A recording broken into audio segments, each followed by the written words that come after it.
perfect weather to plant rice.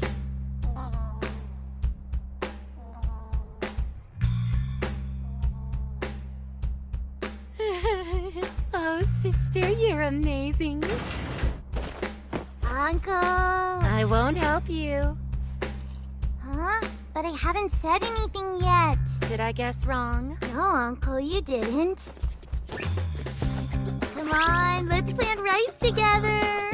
Never. I don't want to get dirty. But I've been cultivating the Bashame patty just for this day. It's the fruit of 7 consecutive episodes of Bashame sweat, blood, and tears. 7 episodes? I promise you, Uncle, it'll be a brand new experience. I think I'll pass. How delicious, Uncle. They could serve your onigiri in a 3-star restaurant. That's an honor. How about you? Thank you, Uncle. You're so nice to me. That's nothing. I'm used to making lunch every day. Oh, so that means you cook your own lunch, Uncle? Well, my sister is not a great cook.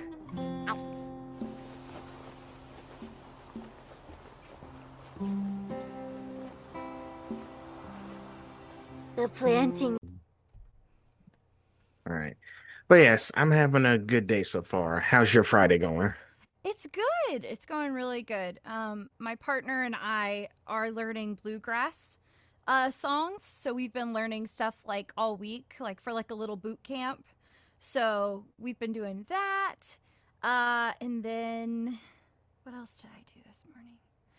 I don't know. I've been ready for our interview. I've been excited. Okay. And by doing like songs, you just like for a show, or is it like a gig or kind of like song kind of thing? Which one is it? So it's for a gig. We have a band and we're called the Heartbrokers. And we Okay. do Americana and Irish Celtic like music, which I've been so glad to be doing. My partner was in, his name's Kija, and he was in like a legacy band, it was called Juice of the Barley, and he was the lead singer and frontman of Juice of the Barley, which is a Celtic band. So he's been able to like show me a bunch of Celtic stuff, and I've been really excited to be one of the lead singers with him. Wow. Man, I wish I was up there in person so I can watch y'all sing, but looks like that's not happening. No, it's okay. If you're ever in Colorado. I'm trying to get to more places these days. Mhm. So it's huh? Is there anywhere you want to move to? If I can afford it, probably like California. Oh So, yeah, that's so that's a place everybody wants to go to, California. well, that's where all the action is. But I just need to make sure that's my final decision because sometimes it can get a little overwhelming. Oh yeah, it's really really crowded, but it's gorgeous.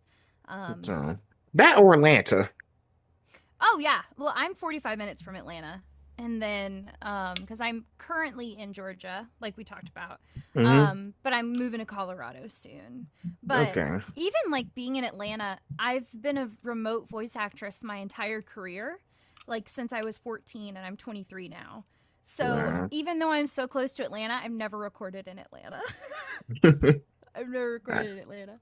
I understand. Well, if the small talk is over, I guess we can go ahead and get this thing started then. Sure.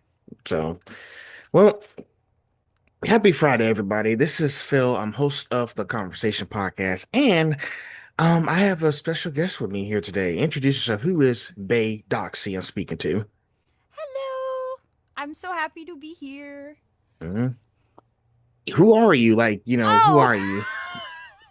introduce myself. Hi, I'm Bay Doxey. I am a professional stage voice actress and film actress. Mainly, we're talking about my voice acting career right now. I have been acting since I was 9, mainly on stage, and then voice acting since I was 14. And lately, I'm 23, but lately my voice acting career has really taken off, and I've been really, really blessed to have that. I mainly do a bunch of interactive media, so like games, cartoons, anime. My main thing right now is cartoons, which I'm so happy to be doing, because that was like my dream ever since I was little, is to do cartoons. So that's what I'm currently doing right now, and I'm so happy that I get to have that opportunity to act and be able to be with my fans and stuff. Um, There you go. I saw that you were at in Florida last year when I was there. mhm. We just didn't cross paths. I'm Oh, sorry. were you at the con? Which Yeah. one? Bull Matsuri. Oh yes, Bold Monstery. Bold Monstery was a great con. I got to I rap. And so I love rapping, and but whenever I'm at cons I usually get to host things. So I got to host the idol competition. Okay. And so like the idol competition, and they needed a halftime show. And so I rapped. I rapped for the first time live on stage for the halftime show, which was crazy, and I was so honored and excited to get to do that. So that was really great. I haven't been able to go to cons recently because I've kind of just been focusing on working. And when you're at cons, you don't really have time to work. But it was amazing to be able to be in cons because I started as a cosplayer. So my dream was to always be able to like be someone that you could go and see like a guest, and I've been really Okay. happy to get to do that. Yeah, I was there last year, but that was like before I even started doing podcasting. Like after the convention, I started to do podcasting. Hmm. So it's been going great so far because I didn't think I'd be able to interact with so many people because I was like, well, shoot, if I want to do more with these guys, I got to be serious about it. Yeah. So, I think the main thing is just like we're people. It's like, and I think that that's one of the things that people, whenever they interview us or like get to talk to us, it's just like we're just people, and we love what we do, and we're so happy. Like I don't speak for everybody, but I love getting to talk and meet my fans. It's like, it's just a really wonderful experience because we all love what we're doing. So it exactly, mhm. and it's the passion of it too. And that's why Yeah. we've gotten so far in it. Hmm. So, well, before we go ahead and get into the main thing, I want to start with a little bit of an icebreaker, okay? Hmm. So let me think about this one. Now, as you know, I'll ask it again. Now, what place do you really want to go to, but you haven't traveled to out of the country? I think you already know what the answer is. Oh yeah. I actually had a dream that I went to Japan last night.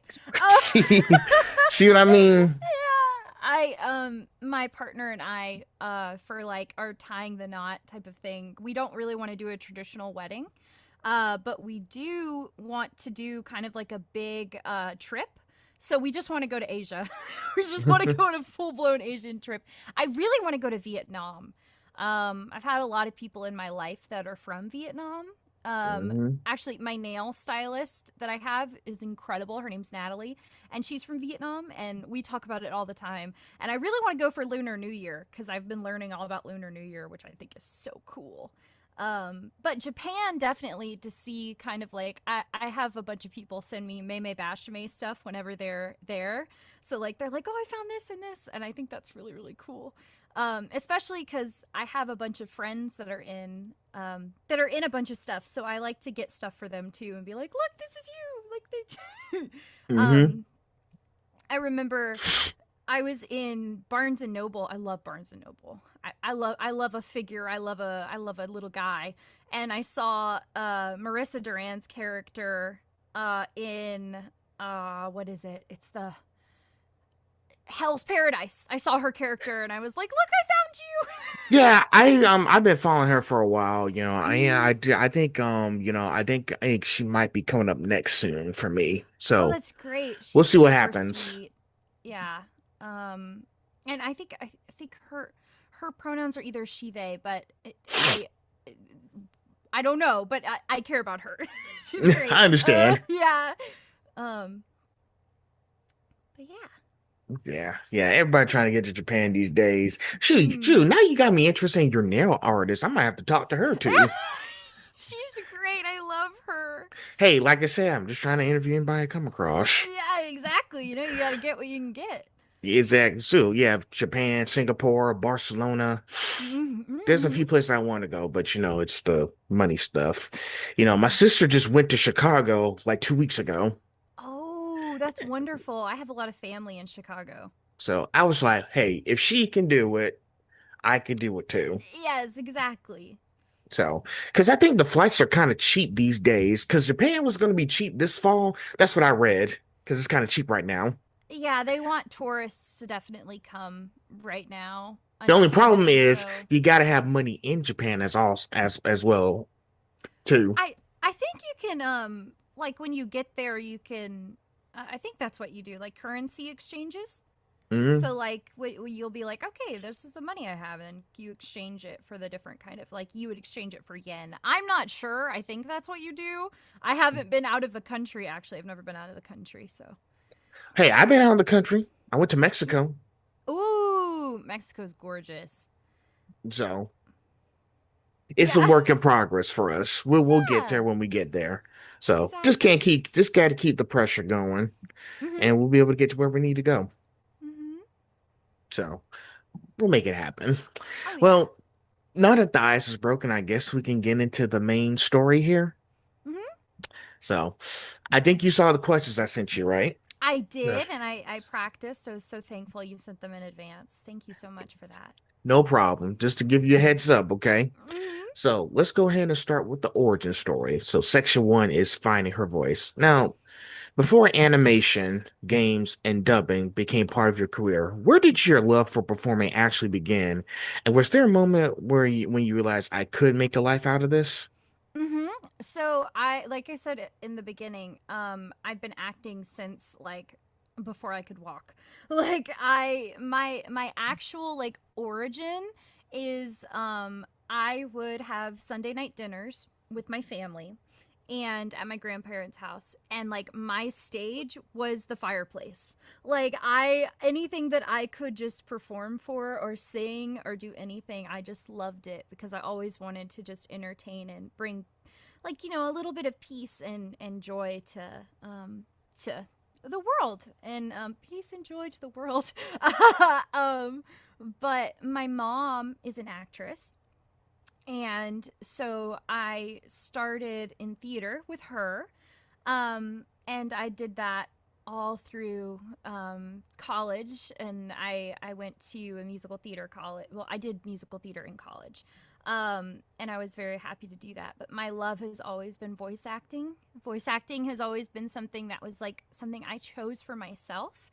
And so I was going through a really rough time in college, and I decided to take some time away, do some self discovery, and I did that, and then I came home and I booked May Bashame.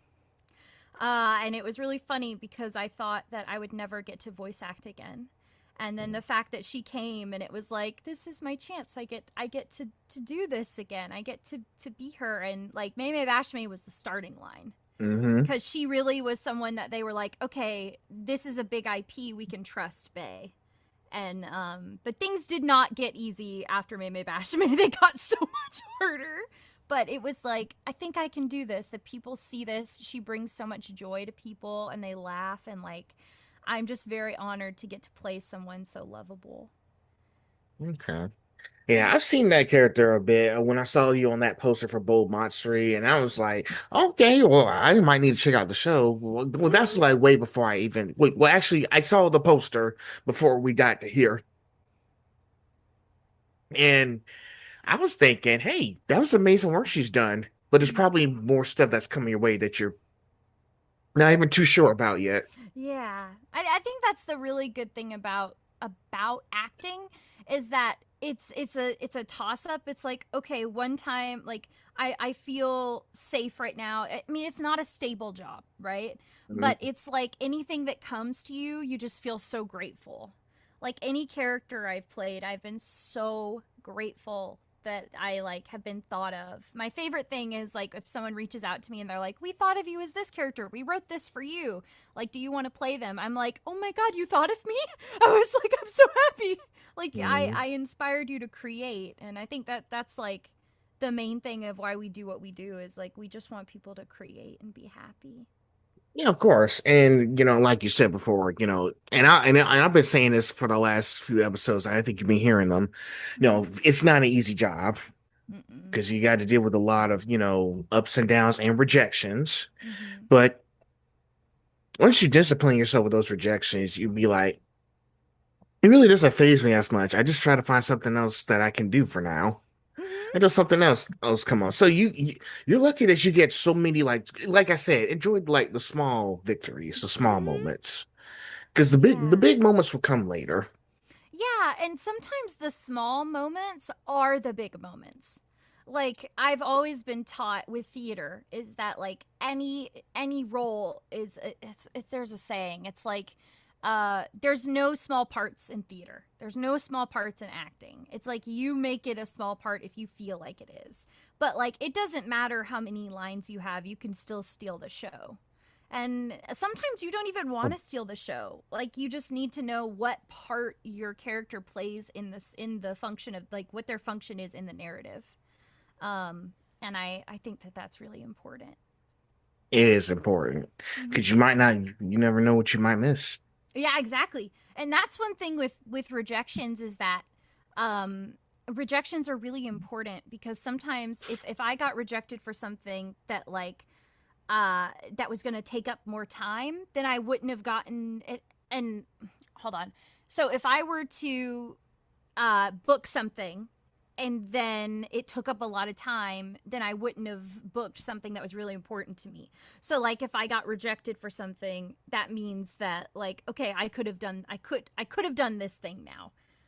If that makes any sense. That's kind It of does. hard to yeah. It does make sense. Yeah. Yeah, sometimes rejections are necessary. Some people think like, oh, well, I ain't going to be able to get into this show or nothing, but you're not paying attention to context of it. Mm-hmm. And You it's know, also like, what are your goals? Do you want to be in a show? Do you want to be in anime? Do you want to be in video games? It's like, if you're really sure of what your goals are and what you want for yourself, that's like the best thing. Because then you know, if I got rejected for something, did I really want to be in it anyway? it exactly. Mm-hmm. So yeah, so listen, take those rejections, enjoy the happy moments, keep doing what you're doing. Mm-hmm. Just remember that sometimes, those small victories can be big victories too now. Mm-hmm. So, next up now, as you said before, you have a background in theater before expanding further into voice acting. Now, what did performing physically on stage teach you that you still carry into a recording booth where the audience can't see you? Oh, yeah. So the biggest thing is physical acting. If you're recording, you can tell if somebody's like tense. You can tell if they're not moving their body. You can tell if they're not feeling it. So that one's really important and is like the physicality of it, even though you're just hearing my voice. Like, see, I'm talking with my hands. You can tell I'm talking with my hands. If I were to Yes. talk like this, it'd just be kind of like this. But it's like if I feel passionate about something, my body will express it. And the thing with theater is like, that's the extremity. Like if you are feeling something physically, we always say you want to hear it like let Granny hear you in the back. Like Granny Smith's back there, and if she doesn't hear the that one line, she's gonna be pissed as hell. Like you gotta get it all the way out there. And I think that that's really important. But another thing that's also really important is a lot of actors, like the COVID voice actors, a lot of them have not done theater, or they've done, or like they haven't done D&D or something like that, and they don't know what it's like to record with someone. They don't know what a scene partner is like.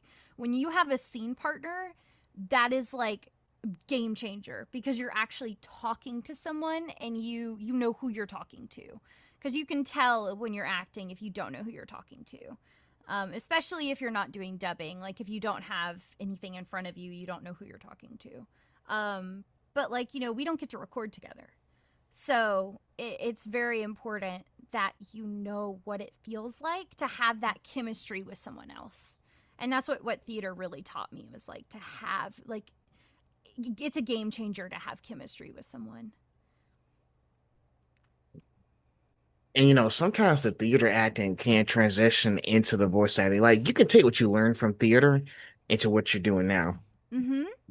I'll give you an example. Now, if you remember, the Demon Slayer movie that came out last year, that's made over almost $1 billion. Mm-hmm. That's crazy. Channing Tatum, who was in that movie, and he's an actor. He's never. Oh yeah. I was like, hey, I'm kind of surprised that he managed to agree to be in an anime film. Pretty Mm-hmm. much, he took what he learned from acting and physical into voice acting when they got to the Demon Slayer movie, and that kind of surprised me. I didn't think he would do something like that. Mm-hmm. It's probably I didn't get to see the movie, but it is. Never, neither did I. I'm not a Demon Yeah. Slayer person, so I'm I'm sorry. not either. But with him, I wonder if it was probably like a passion thing. A lot of people are very passionate about getting to do anime like once or twice. They're like, that's gonna be the dream, and then they realize maybe this isn't the dream. But like, I bet you it was probably like a passion thing that he was like, I want to do it, but I can't speak for him. But I think that it's I understand. a It's really just an example. thing. Oh yeah, for sure. Yeah, of course. And yeah, you'd be surprised how many actors there are out there who took what they learned from theater. Like, listen, there's a lot of people in like California and Texas who do a lot of physical theater and they Mm-hmm. end up in like animated shows and movies and everything. So it's kind of like back and forth. Nothing really changed. Yeah. There's like the thing with theater and voice acting is it's a balance because different genres require different types of acting. So if you took like film, stage, and voice acting, it's kind of like a mixture of film and stage, and then you get voice acting. Hmm. Mm-hmm. And that's a fun thing to really experience too. Mm-hmm. Pretty much you get to be yourself in both areas. Mm-hmm. Whew. So, all I know right. we're both thirsty because it's so hot outside. I know, especially in Georgia. Yes, Mm-hmm. it's hot. Dad, I just haven't drank anything all morning. Oh, stay hydrated. Yes. Yeah. So, um, next up, now voice actors here know constantly before getting that one transformative yes. What was an early rejection, setback, or difficult period that ultimately changed the performer you became? So, um, this one is a very transformative. So like I told you, I started acting when I was 9, and I joined a professional. Well, they weren't quite professional yet. I was in the advanced class of this acting studio, and I went to this. I went to the advanced class pretty soon. Like it's an improv. It was a lot of improv stuff, which is very important in theater, and in voice acting. But so I went to this studio, and I was in the advanced class, and I had a chip on my shoulder because I got in the advanced class so soon, and I was really young, so it's like I didn't have any like humbling experiences yet. Um, and so I we were asked to audition for the show, and so I was like, okay, we're gonna go to this audition, and I felt like really confident, and I didn't. I got rejected. But they asked me to do if I wanted to be a part of the ensemble, and they texted me. And they don't usually do that. Like they usually like will put up like a casting call, and then it was like really important to them to ask me if I wanted to be a part of this ensemble. Um, well, like I said, I was like 10. And so I replied and was like, how dare you assume that I only want to be in the ensemble? I deserve so much more than this. Like, do you know who I am? Like, pulling that, like, crazy thing of, like, oh, do you know who I am? So, it was a learning lesson because my teacher called me in front of everyone else in the class and chewed me out for, like, an hour and a half. And I learned to never, ever talk to casting like that ever again. It was a huge transformative moment, and it was very humbling, and it was like, okay, I never want to repeat what I did because that could really hurt me in my career and also hurt the person that was thinking of me. But I was so young, I didn't know yet. So that was like a very big moment of, oh shit, like I can't do that ever again. I don't ever want to do that again. And I didn't want to go to the show, but she forced me to go to the show. She forced you. Yeah, she forced me to go, and I was like, oh, this is awful. Because all my other friends decided to be in it, and they got in it, and it was like, wow, that was like a really big wake up call about like humbling myself and knowing what place I was really in the acting sphere. So that was fun. Wow, that's amazing. And the teacher kept chewing you out and all that stuff. That's insane. Like, was it tough love or was it? I think it was tough love. I think that she was very much like, I really care about you, but if you ever because it was embarrassing to her because I was her student. Oh So no. it was like why, like, you can't do that. And like I totally was I'm very grateful that she did that because it was a transformative moment. And I was Okay. really happy to have that when I was this young. I mean, now I'm grateful. Back then it was extremely like humiliating and awful, but those types of moments like really transform you into who you are and like how you handle things professionally. So because of that, I've handled things a lot more professionally. Um so Okay, okay. yeah. Well, at least, well, here's the thing. You'd be surprised how many people are going to push you past your limits. So I was like, listen, they just want you to be successful at what you're doing. Like, Mhm. shoot, like, listen, the stuff that you're doing, it's a never ending situation. And it's Mhm. like, I want to make sure I get it right. We all want to make sure Yeah. you get it right. Even if it means we have to sit down and have these heart to heart or tough loves of conversations, Mhm. whatever it takes. Because listen, you have so many people, and listen, and I like how you said it. You know, the people aren't saying like, no, we don't want you. We got this other person, but they still want to bring you back because you're capable. Mhm. That's the main Yeah. thing. If they're saying, "Hey, no, we don't want to get rid of her. No, no, bring her back. She's valuable to what we're trying to do." That Mhm. that that also matters too. So I think they also people need to understand, like there are times where you're gonna have to prove yourself, but Oh yeah. as long as but you also got to make sure that you trust yourself as well. Mhm. Sometimes I don't trust myself. I do stupid things. Mhm. I think So, that's the thing. It's like we're human, and if you like, failure is the greatest teacher. It's the fastest teacher too. It's like, okay, if I failed at this thing, it's like, okay, maybe I need to work harder at this one thing. Like, there's so many like transformative moments where you just have wake up calls. mhm. Wake Mhm. up calls, all that stuff. Yeah, Mhm. it just makes sense. And I think, out there's still going to be people who's going to critique your work. There's Oh going to be yeah. people, some may be positive, some be negative, but it's what you decide to do with it. Mm-hmm. Yeah, very much so. There was one thing that I saw that was awesome was when Nokotan came out. It had a lot of mixed reviews with the dub, and which all dubs do. So it's kind of like that thing of like the sub versus dub thing where people who watch assume that like, oh, I could do better at this. I could do it, and then they like have the opportunity to do it or like try, and they're like, okay, wait, this is really hard. Why did I think I could do this? And with Nokotan, like there would be things where I would like look and see if people liked my voice and or liked Meme Bashame, and then I saw a video where somebody was like, um, "You you are the actor. Your place is not in the Reddit threads. Your place is not going through the hate comments and trying to like, fight with people or feel like your worth is there. Your place is on stage and you need to like keep that. These people that say these things, they think that they have the right to say these things about you because they have the free speech. They're like, "Oh, well, I feel this." And it's like kind of like a projecting thing almost of like, oh, I feel like I could do this, and instead of them actually working and practicing or doing what they want to do, they take down other people because it makes them feel better about their insecurities. But it was really important to me to see that where someone was like, girl, why are you in the threads? Why are you down there? Your place is on the stage. Get up. Like you're the actor, you're the person, like you're the influencer, so get up. Yeah. Apparently, there's a lot of people who like to just go on the internet. Sometimes I be seeing people so many attacking others and be like, they're just doing this because they want attention and Mm-hmm. they're just jealous of your success.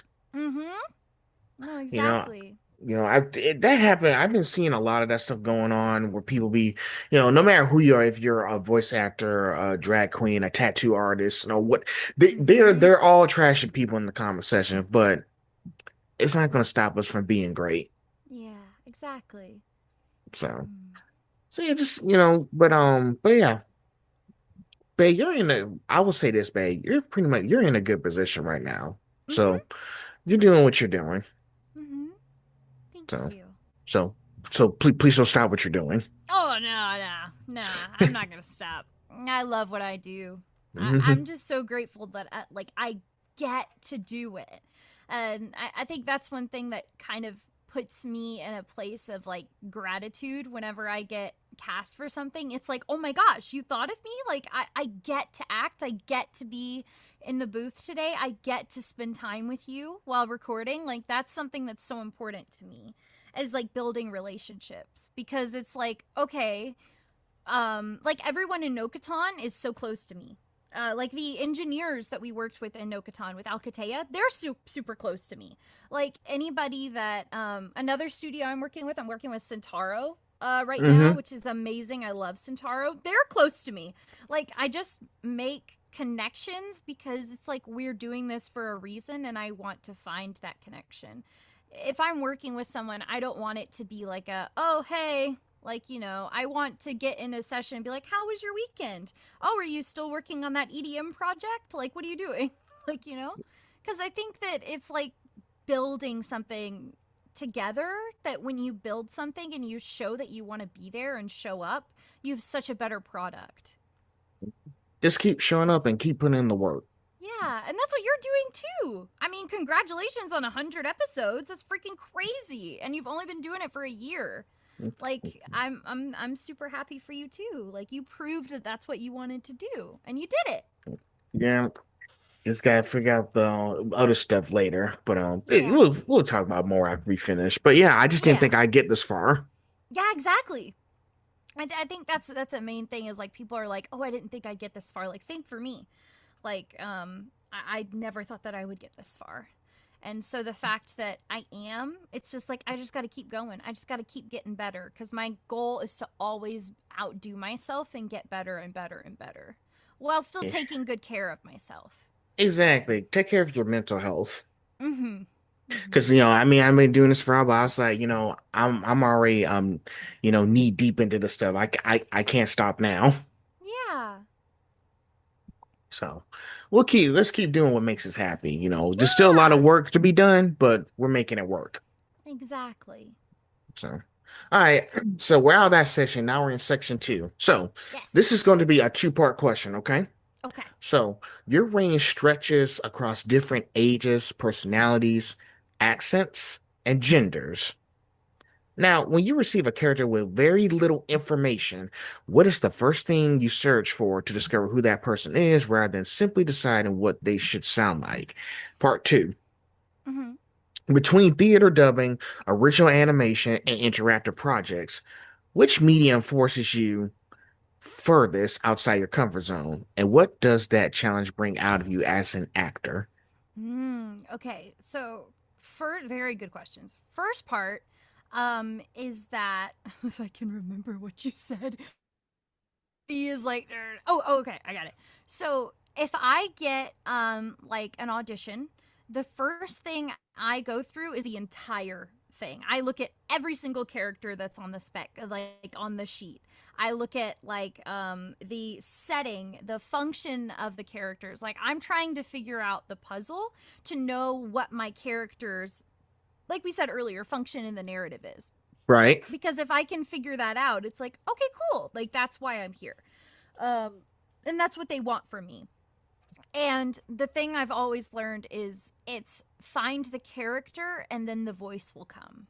It's, and you've probably heard this with everybody you've talked to, but it's voice acting. It's acting over the voice. It's like sometimes if I create the character just naturally with my personal experiences, somebody that I know will just come out. And I'll be like, oh, okay, they sound like this.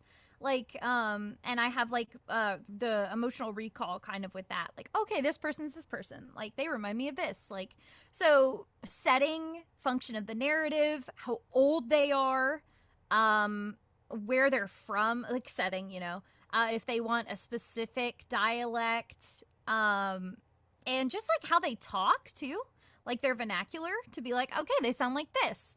Because sometimes you can get a script and it'll be like, oh, okay, they speak like this. They have this accent. When I got my script for Kobel from Memento Mori, she literally speaks with her accent. And she has an Appalachian, like Southern accent. But when I was reading it at first, it sounded like an Irish accent. So I was like, what is this? But I knew that she had an accent because of the way that they wrote her lines, which was really cool. I was like, whoa, that's cool. So it's like a puzzle piece. It's like, what goes here? What goes there? But I like that puzzle if I find more stuff, because it kind of pushes me as an actress. Yeah. Hmm. And then for part two. Oh, yeah, I was going to say, I didn't know if you had anything to say about part one. Oh yeah, I was gonna I was just gonna let you like answer all of them, and Oh, then I was okay. gonna respond to everything. Yeah, I got you. Perfect. So part two, I have been lucky enough to do a lot of cartoons lately, and I've been doing prelay, which is when you don't. It's usually like English language, so like I'm the original voice actress. I don't dub anyone. It's like my voice. Hmm. And I'm also seeing like we don't have the things like officially animated yet. There's no one you're following. There's no like sometimes there's a scratch track.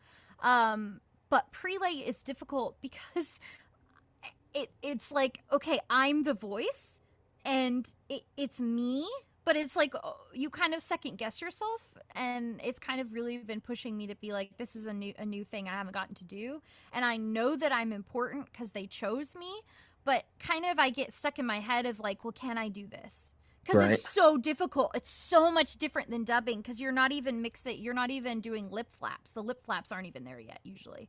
So it's like the timing, you stick to the character voice, and like also just like making sure that you understand like what's going on with like the creator's vision. So Right. it's been really difficult, but I'm so honored that that people are seeing me as like the original voice, which has been really cool. Yeah.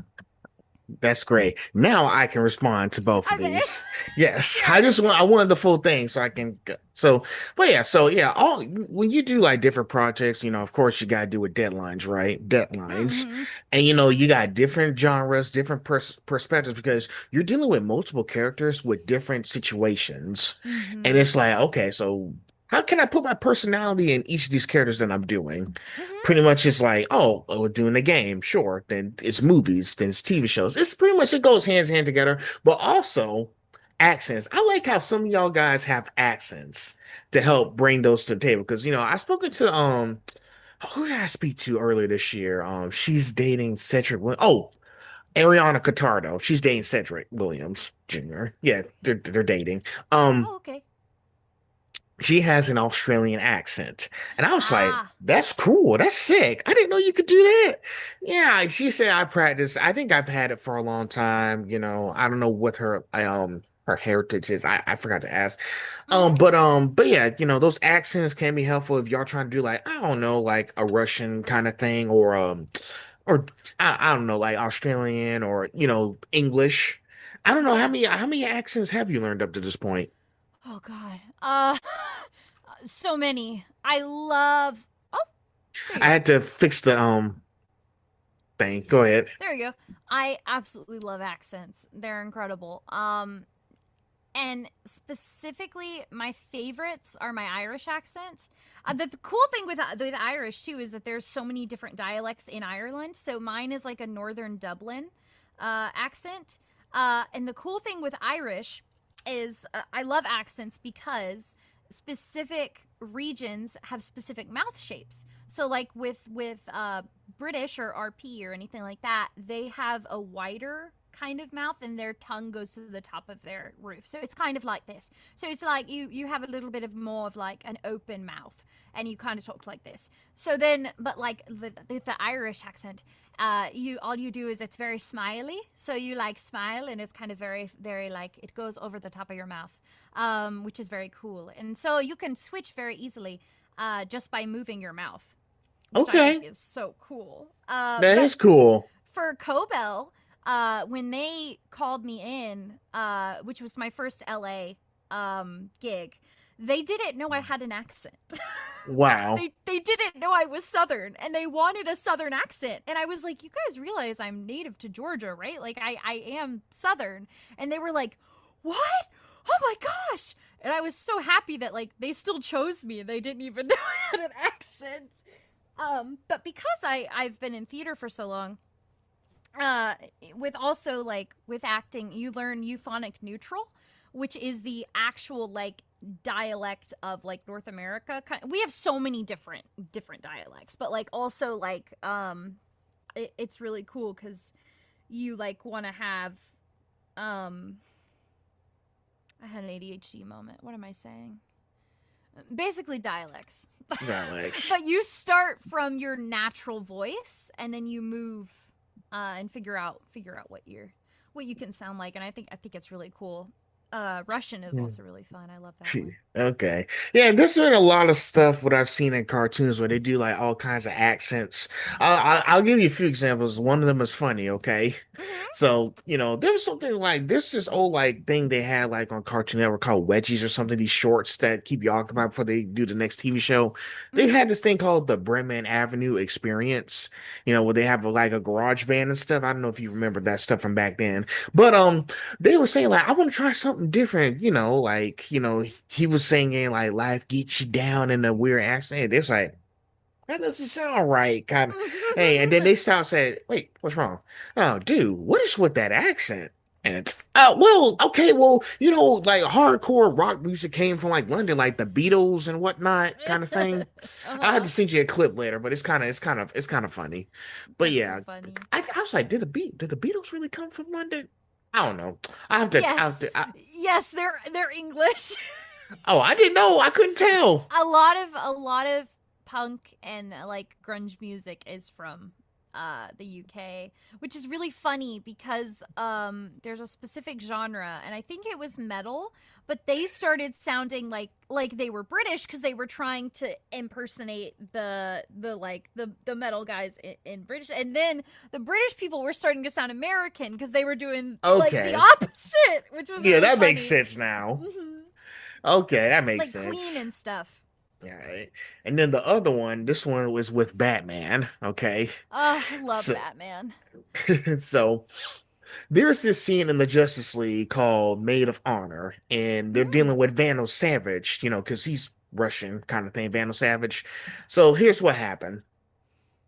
So there's this guy that Batman was trying to interrogate, but he was speaking a different language, and I was like, "Oh, I dropped dead when I heard him speaking a different language." So he was saying, "Who are you working for?" And then the guy was saying, "It's just say Borje, don't understand the Borjes," meaning you can't understand the word that I'm saying, and even if you did, I wouldn't tell you anything. That's But funny. but then you're gonna laugh at this, babe. You're gonna drop dead, okay? Because what he was like. Intem destan donamat. Yeah. I dropped dead when I saw this. I was like, oh crap. Oh, yeah. Uh, Batman. Did he Batman say that? yes, and it Yep. means I can and Yeah. you will. I love Batman. I love Batman. We've been watching Batman Beyond. Oh, have you seen Batman Beyond? Who you think you talk to? I know. I Oh, was. yes, I got Batman right there. I love Shoot, I got the Batmobile down here, the Batman statue from Arkham Batman. Asylum. Come on now, The who you think you first talking to? accent that I actually learned was Harley Quinn's voice. So like that was like one that was really important to me was Harley's. So, And I love and Harley guess what? Quinn. I was like, you know what? Batman is rich. He can afford to learn a few languages. Oh yeah, of course. He's got time on his hands. He's totally got time on his little bat hands. So, Um, but yes, I dropped dead when he clapped back and it's in a different language. I was like, do y'all know who y'all dealing with? the clap back night. Yeah, but go on. You said Harley Quinn's accent, all that stuff. Yeah, so I learned Harley Quinn's, and then one of my first shows that I did an accent with, I had two, but it's always this accent, like it's the New Jersey like Harley Quinn, like like the Bronx type of accent. And in my demo reel, it's the very last thing that I do is like a little thing with Harley's thing, because it's like a callback to her because I've always done it. And it's very important to me because she was the first one. And I loved, like, one of the things that I learned to do a lot of voice acting stuff was recall. So, like, I would, if I was watching any type of anime, I would just copy. And I'd be like, oh, okay. Like, this is what it sounds like. This is what, like, this would be, like, matching the time and, like, how they sound. Because it was just really cool to me. I was like, whoa, I love doing that.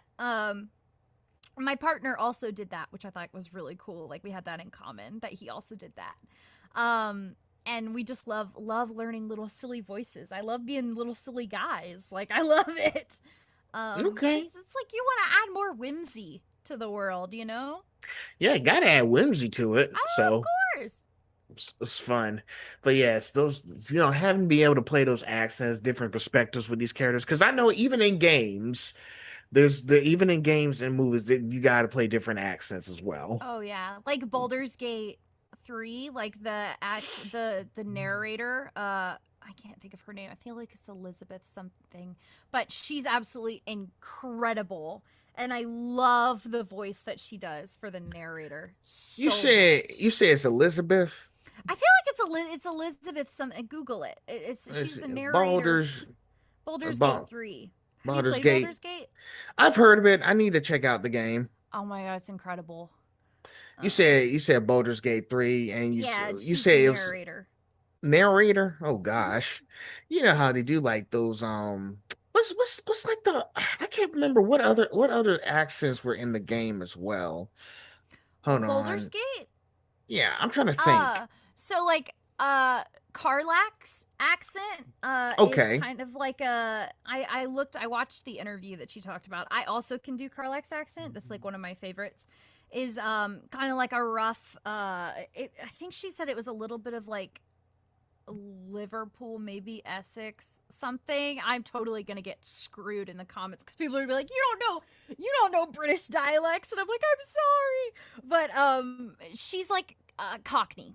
It's like a mixture of Cockney and something else, like working class British. You talking about Amelia Tyler? It's not Elizabeth. It's not Elizabeth. Amelia sounds like Elizabeth. My middle name's Elizabeth, but yes, Amelia Tyler. She's absolutely incredible. She's also in Pathfinder, and incredible actress. And I love her narration voice for Baldur's Gate. Well, hey, she got to put it on the table to make sure it's good. Oh yeah. Well, a lot of the Baldur's Gate people are from the UK, so their natural accents are more in the RP sphere. Okay. Well, shoot, I'll make sure to take a look at it then. Is it on Steam? Yeah. Oh, why? I think you can also buy it. I don't have Steam. Really? No, I don't. All I got is the Xbox, Nintendo Switch 2. Yeah. Sometimes the Nintendo stuff has like Atome stuff or like Steam stuff. A lot of my games I'm in are on Steam. I'll look into it. Mm-hmm. Or the App Store. Like Memento Mori's on the App Store. I understand. All right. Well, sure. I'll make sure to take a look at it then. I'll see what I can do. So, last question, and then we'll be in section 3 because we're about to do some character deep dives. Oh, hell yeah. So, sometimes the best performance isn't the biggest or loudest one. Mm-hmm. Now, how have you learned to trust subtlety and silence in voice acting, especially when a character's emotions aren't explicitly written into the dialogue? Mm-hmm. I know we're about to get to Mei Bashame, so like this is a good opener with her. Okay. She doesn't she barely speaks. So like Mei will come in at different times. And so you'll see her in like different places, and she'll always be eating. And I don't know if you've gotten to watch a little bit of Nokotan. I've seen a few good minutes, but I never Mhm. finished it because sometimes I like to pivot to other things. I gotta stop Sometimes. pivoting. Listen, I gotta get back to Crunchyroll. I've been watching like the Japanese version of Bakugan lately, and then I've Hmm. been watching Beyblade. So That's one I'm of my nicknames is Beyblade. oh. Yeah.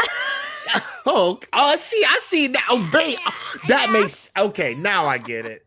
Yes, I be pivoting to other shows, but but in my mind, I need to get back to Crunchyroll. I keep pivoting. Mhm. I need to Well, a stop lot of doing that. anime is also now on Tubi, which I really appreciate, which is, free completely. Like, there's so much stuff. They found a lot of, like, lost media and put it on Mm, there. Like, all the cartoons from Cartoon Network, they're, like, all on there. yeah, I gotta And stop Static Shock is on it. Tubi. There you Yeah. go, Static Shock. You did say Static you like the show, Shock! I but yeah, do. I gotta stop pivoting and get back to Crunchyroll Hmm. because Well, my Nokotan's on Amazon, too. There's okay. a lot of anime that are on Amazon. Mhm. Um, but yeah, so the thing with Mei is that because she's in so many different like places, I don't see every episode. So I would only be allowed to see what episode I was in because, copyright stuff and like NDA That's stuff. right. So I would see bits and pieces, and I'd have to take bits and pieces and be like, okay, this is what's happening. Oh, okay, what's happening? But Nokotan's so absurd that it's like, okay, like you don't need to know what's happening all the time. So I would build Mei with like little bits and pieces that I would find. And I really just found who she was as a person and how she would actually talk. Because she talks like this. This is how she talks. So she's got she's very relaxed. And I love her, but like the thing with her is that she makes a lot of noises. So that was like a subtle thing too. Is like even if I don't have lines, I'm making noises. I'm gonna make reaction sounds that are crazy. Like that's what I'm gonna do. Um. Okay. So yeah. Sometimes, listen, I always be saying to people, hey, it's always the quiet ones.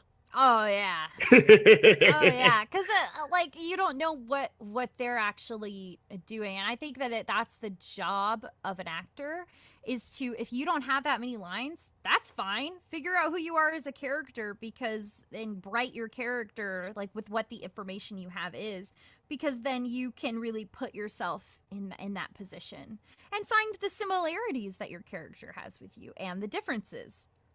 Exactly. Hmm. So, but and guess what? You also gotta pay attention because you never know what they're hiding. Sometimes it's beneath the surface. It's beneath the surface. Oh That's the yeah. that's the fun part. But not knowing is part of the fun. Hmm. So I can't really be upset about that. So Hmm. okay, well shoot, I need to give it another watch. I'm trying to try the new shows, but I keep pivoting to old stuff I be watching. Sometimes I be watching, like I said, Bakugan, Beyblade, regular show. I gotta stop. Hmm. I gotta stop pivoting from Well, Crunchyroll.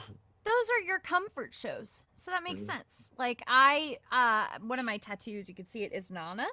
I have 6 tattoos. But Mhm. my favorite anime of all time is Nana. This was my first tattoo.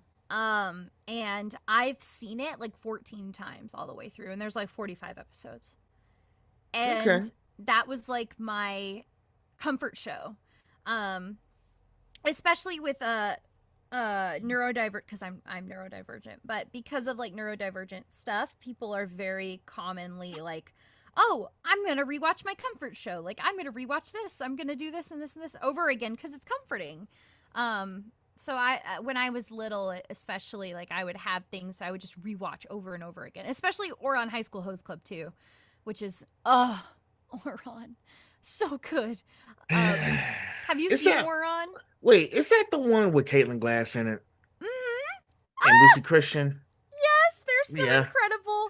I And think you saw. I think you saw that I met Lucy Christian twice this year, right? I did not. I would love Yes, to I meet met her her. at Bold Montsari and I met her at GalaxyCon twice. Mm-hmm. I gave her a present. I gave her a Aw. gift. I gave her some cookies from Publix.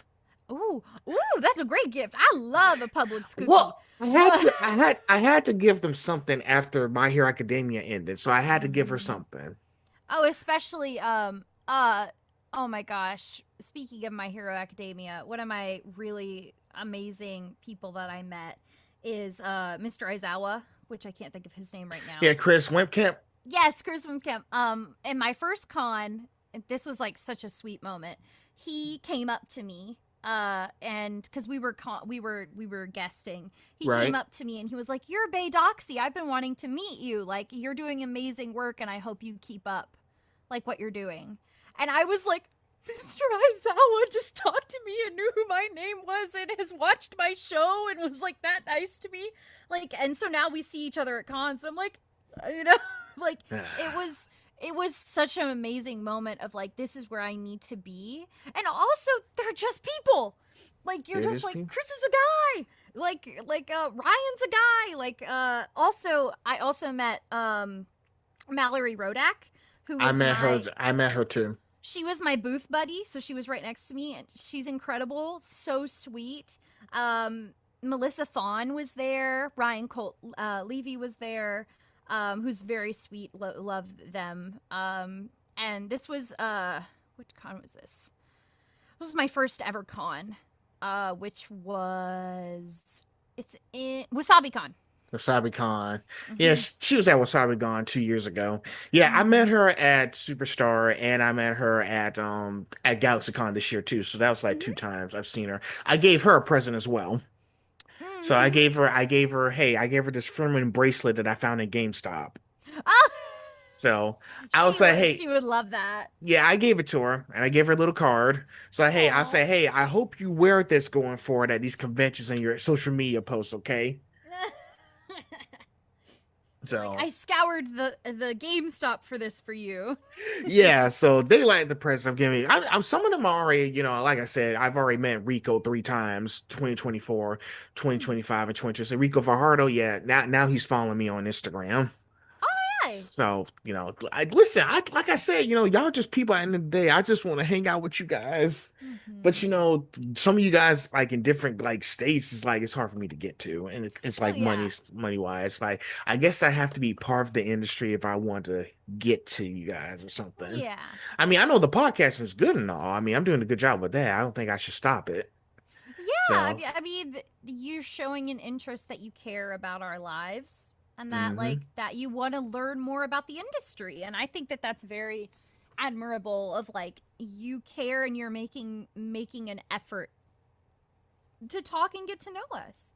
hmm whatever it takes. Because like I say, you guys are just people. At the end of the day, babe, we're just trying to live. Exactly. We're just trying to live, and we're passionate about what we do. hmm So that's all we're trying to do. But yes, but yeah, I've been appreciating everyone. I've been getting some gifts when I can. If y'all get to where I am, like if it's Yeah. drivable distance, then yes. Like, Mm. like I said, like I had to bring the cookies with me to Florida when I met Lucy. I love So cookies. she appreciated and guess what? She even agreed to sit down and talk to me, Yeah. but she had to catch her flight home. Mm-hmm. So I was like, I had Yeah. to respect that. But Oh yeah.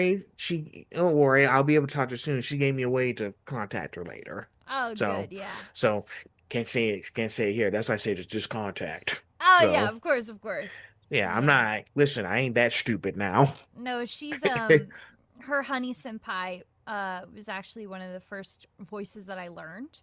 Uh and the little boy voice, like, he talks like this. Like, well, he doesn't talk like that. It's like, Haru-chan, it's been ages. Like he's so cute. Like, I can't even do it because she's so great at it, and I just really, really, really admire her. And Caitlin Glass. I would love to be directed by Caitlin Glass. I met her in 2024. Mm-hmm. Why did they cancel that convention this year? Because she was supposed to come in Savannah in July, but they canceled it Oh, for no reason. They don't have a reason. They didn't have a reason why they canceled it. the whole convention? Which Yes, they convention? canceled it for no reason. Hmm.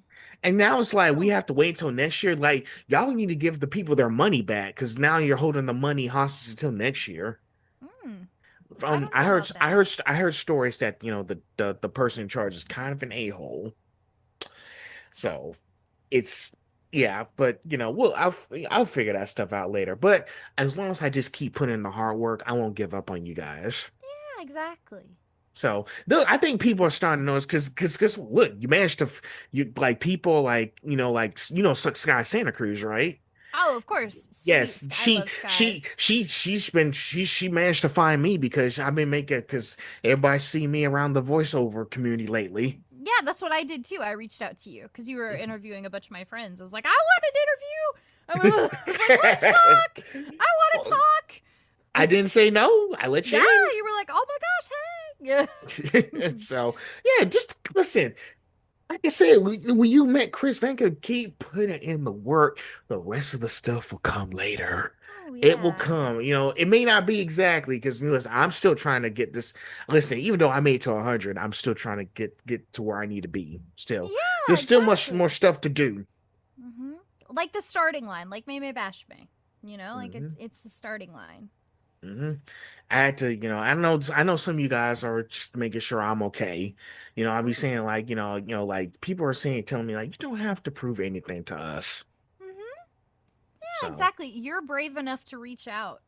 I mean, hmm that's something for itself. A lot of people kind of put us on pedestals. And hmm it's like, I don't want to be on a pedestal. I'm just a human. Just talk to me about my day. Talk to me about what I care about, not just what I'm in. It exactly, Hmm. like, what you did. Did you go out for ice cream kind of thing? I love ice cream. My favorite ice cream is red velvet ice cream with this little ice cream creamery that's near me. It's called Buttered Udder, and I absolutely adore it. And Whoa. they have little ice cream, so it's like a vanilla based kind of like red velvety ice cream, and then it has red velvet crinkle cookies in it, and it's like, oh, it's amazing. I have a sweet tooth. They just opened Cold Stone right down the street where I am. Oh, Cold Stone. So yummy. Like I'm telling you, I'm a sweet treat girly. Like I love a sweet treat. Well, Lucy Christian did tell me that she does have a sweet tooth.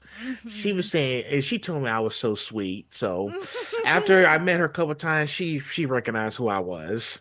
Mhm. So hopefully one of these days I'll talk to her. Now I have a way to reach out later. So, but Yeah. with them still promoting My Hero Academia because it's the 10th anniversary, I might have to talk to them. Have to like send out messages, probably like no later than October or early November. Yeah, they're probably mourning right now. They've been in that show for such a long time. Like I can't imagine what pain that is to go through like leaving their characters.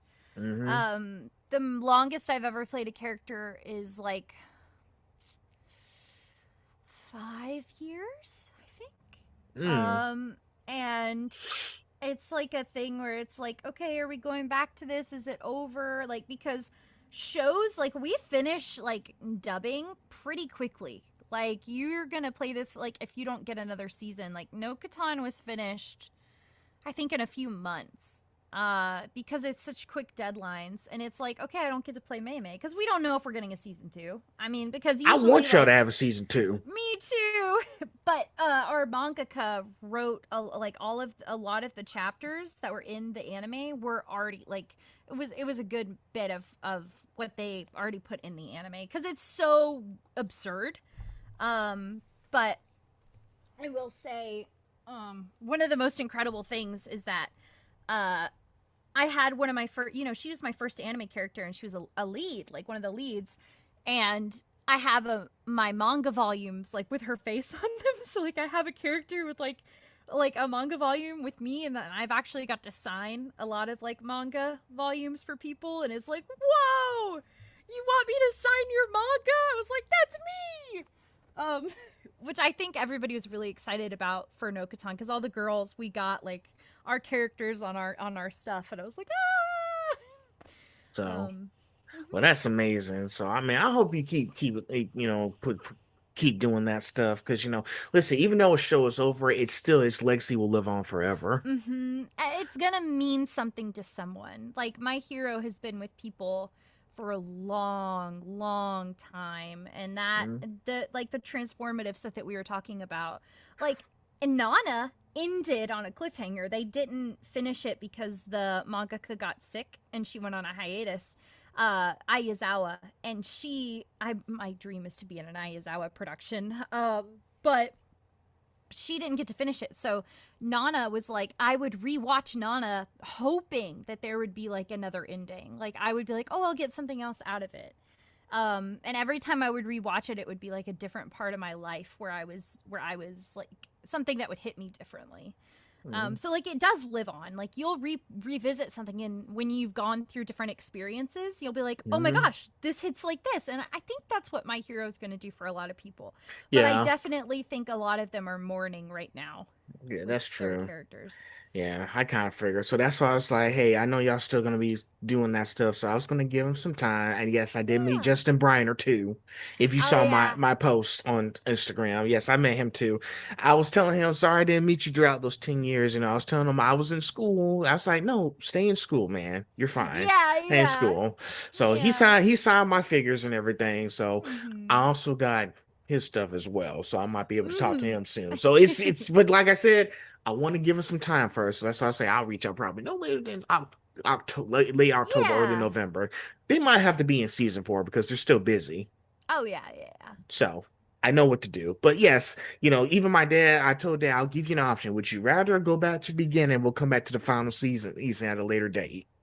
So that's what he said. So we can do that. So I was like, all right, that's fine. Because I know once we get to the end, that's it. Yeah. So you get the picture. But yeah. No matter what happens, those shows are going to live on in our hearts. You know, now that you said this transition to section 3, I was going to say enter Meme Bashame. So then along call my dear friend Nokotan and Meme Bashame. Now, oh yeah, this is going to be a 2-part question and a funny one too. Okay. Take me back to when you first encountered Bashame. What was your initial reaction to this rice obsessed agent of chaos? Oh yeah. Part 2, Nokotan operates on an almost ridiculous level of unpredictability. When you're performing comedy that absurd, how do you keep Bashame feeling like a genuine character simply trying to make every line funny?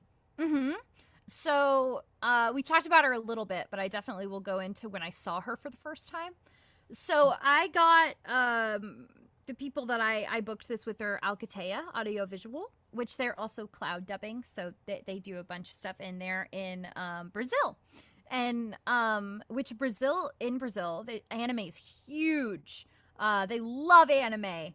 But yeah, so I got a friend, Josh Portillo. He messaged me and he was like, hey, can you put your voice in for something? Like, I didn't know what it was. It was kind of undercover thing. I had no idea. They asked me to send in a comedy monologue. I sent it in. I booked it. And I was like, huh? Okay. And so then I was told I booked something and I was going to meet the director, but I didn't know what it was. And so I have this meeting and I see an anime on screen. Like, they're like, this is your show. And I'm like, what? Because my dream was to be an anime, you know, like a lot of voice actors. I was like, what? Like, there's an anime? So I was freaking out. And then I see her. And the scene we did was the very beginning, like where she shows up and she's asleep on the steps. And she's just like this, and she's like, and you're like, oh my God, what are you? And she has like this crazy hair that's like green, and she's got stuff sticking out. I was like, what is she? What is this? What? And so I heard the Seiyu, which my Seiyu is Fuka. And so I heard her and I was like, okay, got it. And she has a specific texture to her voice. So with dubbing, you hear the Japanese, and then you're like, okay, go. It's like, okay. So I had to create her voice like in 5 seconds. It was really quick. That's why throughout Nokotan, her voice kind of changes a little bit because I got to know her more. But I heard the texture and I was like, okay, got it. And then I was like, Meme Bashame. Like, you know, like that's how she sounds. Bashame, Meme Bashame. And her name is literally Meme Bash Meme. So it's like she's Bash just a meme. meme. Bash Me. It's an MEME BASHMEME. She's just Meme Bash Meme. Sometimes I say Meme Bash my head in. So like I just like make her a meme. So I was like, whoa. Basically it was like a whoa kind of thing. Like, this is anime and my character has green hair. And I also thought that it was I've always been a little scared of green hair. What's So wrong I with was green like, hair? I don't know. It was a thing. And then so I was like, this is karma, because I didn't like green hair. So now my first ever anime character has green hair. And so it was like a humbling thing. It was like green hair, babe. Oh, it's harmless. It ain't gonna kill you. Well, I was younger. It was funny. It was like, ah! But Okay. then Okay. All right. I Go like ahead. it now. I like it. Anybody can have whatever hair color they want. All right. It kind of fades kind of weird. So I was like, but then but when I got her, I was like, now I understand, and now I shall have green hair and accept the green hair. But yeah, so part 1 and then part 2. Will you tell me that one again?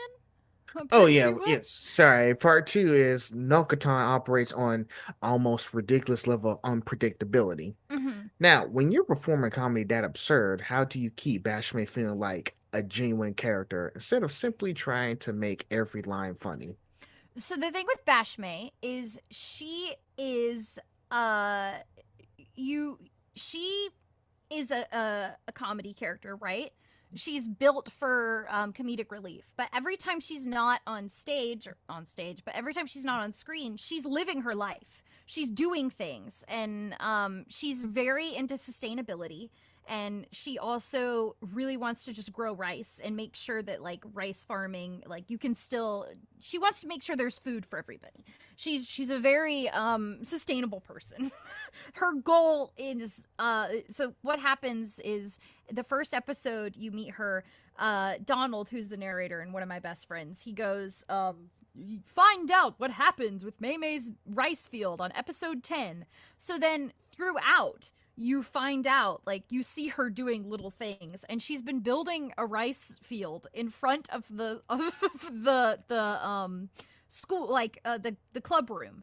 So, like, everybody's doing other things, and she's just been building this rice field. And the first time you actually get to, like, genuinely meet her is episode 10. And even though, like, she even has half of episode 10, like, she's still not even in the full show all the time, which was kind of weird for me because she was a main character, and I was like, well, where is she? So then I had to take the little bits and pieces of her and be like, this is who she is. She's not just there for comedic relief. She is a full-blown character. You just don't see her. You don't get to meet her when she's, like, doing her other things. You just meet her when she's, like, halfway through something to make it funnier. And it takes time, don't it? It takes Yeah. time. But seriously, why is she obsessed with rice? Like, what's so great about it? I personally love rice. Rice is one of my favorite foods, and I thought that it was also, my family thought it was so funny that I booked her because one of my favorite foods ever is rice. I love rice. I'm a huge. Do you think rice. it's a coincidence? Oh yeah, for sure. I manifested it. I was like, rice, and I don't like green hair. And then they were like, you can have one or the other. Oh, you can have one Lord. thing you're happy with, and it was fine. But yeah, so I definitely think that it was a coincidence. But she loves rice because it's the most sustainable thing in Japan that you can like you can eat. And she knows that I don't know about her family. Like, I might headcanon she has like a families that are farmers, and she like knows. And, like, that's her whole thing is, like, I want to make more so everybody can eat. But I really liked that she is a comedic character, but you don't ever see what she's actually doing. You only get bits and pieces of it, which was really difficult for me. But Wow. mhm. That's interesting. Especially because like I said earlier, I only get to see the episodes she's in and clips she's in. So it's like, oh God, what happened this episode? I don't know what's happening. Well, shoot, now I'm more interested to see the show. Man, y'all keep make me add more stuff to my watch list. Why? I have clips of just me being Mei, so I can send you those if you want to see those. But I still need to watch a new show regardless. So, It's the reason everybody likes Nokotan too is it's for people that love Easter eggs. Like, oh, this is here and this is here because there's so many references. Like, Nokotan has a JoJo face, so like she'll turn into JoJo sometimes from JoJo's Bizarre Adventure, and she talks like this, and then she has like the animation. It's crazy. Like, it's just a bunch of stuff. It was like Nichijou, which is what kind of we thought it was inspired by. Which if you know that one, it's like the most absurd anime with really cute girls, and but they do crazy stuff. So it's kind of like what it also makes me think of Chainsmoker Cat a little bit, which is the new anime with the cat girl who's smoking like crazy. Like oh the boy. absurdity. Okay, I understand. I got you. Well, let's wrap this section up. Then you're gonna like this one, okay? Okay, we have to settle this. Okay. After spending that much time playing Bashame, has your relationship with Rice changed at all? And if Bashame herself were sitting at this table, what rice dish are you putting right in front of her? Oh gosh. Yes, it has changed. I felt like I couldn't eat as much anymore. I was like all this like I was so into like, oh, how much rice am I eating? But then so that was like in the beginning, and then I learned how to make onigiri, and then I started cooking. So like I made I have a tomato fried rice that I make that's really good.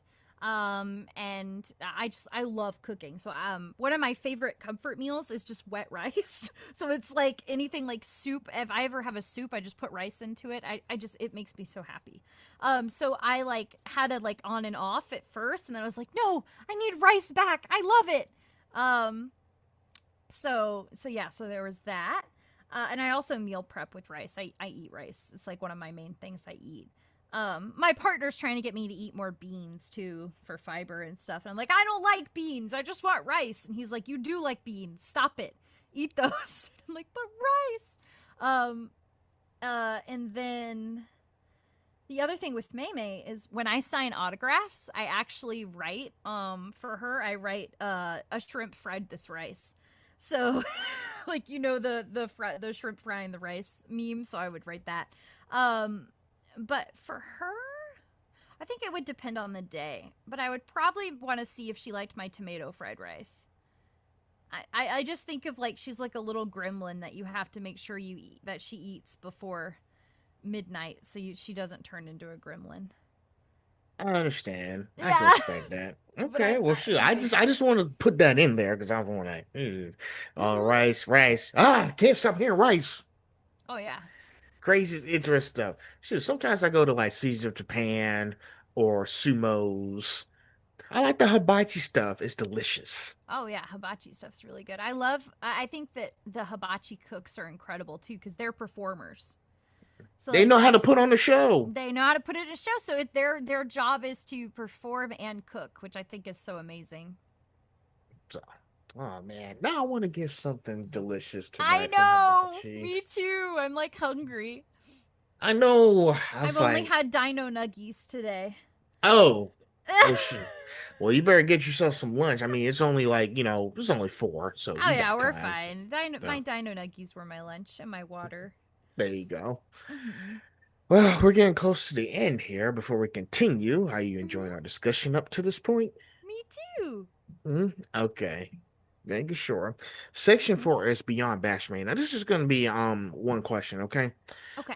Now you've worked on smaller and independent productions alongside more recognizable anime work, if I got this correctly. Mhm. Um, what can indie projects give an actor creatively that a larger production sometimes can't? Freedom.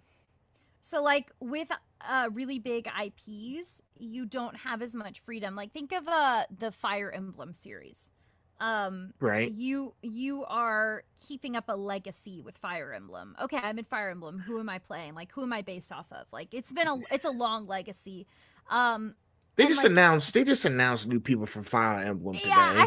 I have some friends in it. Mauricio and there's more. I always love when he gets in stuff. He's the sweetest. Um Yeah, I talked to uh him back in season 1. oh, did you? Yes. Such a sweet guy. Yeah. And so whenever he gets stuff, I'm like, yay! Yay! And but anyway, so the thing with that is like in the beginning, there was like stuff with indie stuff that was a little bit more freedom, like, and I'm gonna contradict myself a little bit, but like you had more freedom, but now with like glitch and stuff, indie stuff has now become like a huge thing, so the freedom kind of gets taken away a little bit. But if you're talking about like passion projects that you get to do with other actors, that freedom comes back because it's not paid, and it's kind of like, some of them are not paid, but it's kind of a way to be practice and like play a different character you don't usually get to play, and like have more freedom. Right. One of my really good friends, his name's Orfeo, and he's making a ARG game. So like it's a website that has like a bunch of different I don't know if you know about ARGs. They're like puzzle websites and stuff. And he has a fashion line, but he made a whole world with the ARG and the fashion line and stuff. And I play one of the characters in it, and one of the things about it is he wanted us to have something that we don't usually get to play, or we don't feel like we get like don't get typecasted as, or something that like was more important to us. So that's really something too, is like you get to do stuff with your friends that you don't usually get to do when you're on the books. Yeah, because I was thinking, because sometimes they put you in so many restrictions when you're doing games, right? Mm-hmm. Yeah, I think it's because of, I don't know. Wait, is it because of copyright? I don't think it's because of copyright or situations. I think that it depends, like what I said with big IPs, is there's a lot more restrictions because it's a legacy. And once you do other IPs, like once I did Memento Mori, people could trust me because I was trusted by that company to be in a bigger Right, thing. So right. that's a huge thing with like professional projects, is if you get an IP, that means that they trust you. And And you gotta be that careful. goes and that's something too, is like you don't want to like people that like leak stuff and like spoil Oh, yeah, things. yeah, yeah. It's just like you ruin your career if you do that. And also, like, why would you ruin that? Like the whole Avatar movie getting leaked, like that was devastating. If you're in that movie, or even people that I had friends in Amazing Digital Circus, like they had their movie leaked and stuff, and like that's They devastating. they did the same thing with Dragon Ball Superhero. You know, there was a network intrusion at Toei Animation in Japan. Oh, I Yeah, didn't so know they that. were I trying to love leak the Dragon movie. Ball. They were trying to leak the movie before it came out as well with the network intrusion. I read something about that. Mm. And also I did meet Sean Schimmel back in May Uh-huh. for Matsuri. We sat down. We talked briefly before he had to go and sign the people, but he was interested and wanted to come talk to me at a later date since I Mhm. told him about my podcast. But he's sometimes he receives mixed signals on emails and all that stuff, but you got to keep trying. Um, what we talked about was because I saw one of his things up there that's saying like hey, career is not consent. Of course, you got to make Oh. sure you have permission because because thing is him as the voice of Goku for years, Japan has put so many restrictions on him Mm. because you don't want to like say or do things that's going to jeopardize because like I said, because like recording cameras and stuff that you can say can be like jeopardized against your career, so you got to be Mhm. careful. So like when I had like certain camera equipment, hey, cameras off, I'm not doing that stuff. Always ask for consent first, because they're already starting to crack down on the meta glasses right now. Oh my gosh, I can't even.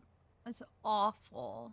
So Like I I mean, definitely had friends, like I have a bunch of friends who are cosplayers, and they're like they don't need to be allowed at cons. Like it's just, AI is just awful. We did pass the No Fakes Act though. So like yes, we're protected, thank God. Um but I've had friends who've gotten their voices stolen. Like yes, a lot of it's just devastating. My boyfriend's voice was stolen that's for a game he insane. was in. It was Yeah. devastating. Well, I'm trying to like, I haven't used this in a year now because I was like, so you know what? Maybe I should get back to the GoPro cameras. No, Goku Pro. Yeah. So, but yeah, I've been using this a few times, but I also asked for consent first before I used to go. Listen, I think the battery's dead because I haven't used it in a while because I was using the glasses, but I was like, let's go back to doing it the old fashioned. Of course, I asked for consent. I'm a responsible person, okay? Yes, yes, of course, of So yeah, course. but I was like, you know what? Maybe I need to get back to putting the strap on for this. Yeah. Because now they're getting ready to like crack down on all the glasses and everything. Because there's a few things, and even Beth Pierce was saying like, stop being weird. Stop being weird. So Beth is listen, such a sweetheart. I and love Beth. so yeah, so I was like, fine, I'll give the GoPro another chance, but yeah, I make sure you ask for consent first, because thing is sometimes the battery gets too hot in this thing. Hmm. So, but yeah, I think it's dead. I haven't used it in a year. Ah, yeah, the thing with consent is I actually have a lot of stalkers. So going to cons and stuff is pretty it can be really difficult for me sometimes. It's kind of why I stopped. Um but the thing is that like, and I think I talked to you a little bit about this, is that when I was at Wasabi, is that someone told me, they were like, one of the guys that worked there, he was so sweet. I had a guy that was like really creeping me out and was being very, very inappropriate with me. At I'm my, like, sorry. was yelling at one of my like panels and like was following me, like, and it was just really uncomfortable. But I had so many people protect me, like Mallory and I had like a really deep talk about it, and Ryan too, like that we have stalkers, because the devastating thing is that sometimes fans can't tell the difference from if you are like we're people and we're our characters, so they get us confused and they just see the character, which is totally understandable for some people that can't tell, like, reality apart. But it's really scary and hard because like it breaks my heart if somebody can't tell, because like I don't want to hurt anybody, but I also don't want to be hurt. I um understand. Yeah, I've listen. I also, listen. Back in high school, I was just more concerned about seeing you guys. But listen, I was only 18, but listen. I'm about to be 26 next month, but I'm like a young adult who understands you guys, and I just want to mhm, sit. That's why I started saying because I just want to sit down and just talk. Like, mhm. let's take a break from the conventions and stuff. Like, what was the last time we just sat down and just like talk like regular Talk, people? exactly. And I mean, that's what an interview is. It's like talking, it's a real conversation and spending time with someone. And like the fact that you're interested in all types of people in our industry, it's like that. And you were talking to cosplayers too. It's like that's just, you Yeah, want to get to know people. And you said yeah, you also did journalism stuff too, right? yeah. I did 3 documentaries in college. Yeah, exactly. So I was like, you know what? I can't let my degree be sitting there collecting dust. I got to do Yeah. something with it. Yeah, exactly. I like last week. I just, I think you saw I did stuff for. Well, actually, this is way before you start following me. I did stuff for Pride Month. Oh I was talking to drag queens, yeah. Mhm. and then we were also. I actually talked to one last week, and we were also talking about the consent thing where people were just recording, and then one of them was let's touch her, and then they kicked him out because I was like, you gotta know when you need to stop. Like, ask for consent before you start touching the performers and all that stuff. Yes. And then the other thing too, I've also spoken to LGBTQ voice actors. Which I am too. Oh, my bad. I didn't No, know. yeah, you're fine. I, I'm bi. No, you're fine. You're fine. It's oh, okay. oh my gosh, I didn't catch that. I thought that. You're fine. I I'm told you so I sorry. told you I had a boyfriend. You're totally fine. No, it's Okay, okay. okay, okay. Yeah. I was about to. No, you're fine. My pronouns are she, they. You're good. You're good. Okay, okay. Don't worry. Yes, You're I'm good. trying to be diverse in this thing too. That's why I just called a conversation. Because I had a little issue with somebody. There's another guy who does podcasts and he does interview VAs, but there was something that caught my attention. He just wants his platform to be all VAs. And he's trying to do like more straight voice actors. And I was like, Hmm. wait, now where is this coming from? You just want to do straight voice actors? Mm-hmm. That's that's what you're trying to do. But thing is, the world has changed and it's more diverse now. And I'm trying to think. Mm-hmm. I don't know. Maybe I'm overthinking. I just don't like the way he said it because I was like, Mm. because I want to bring more diverse.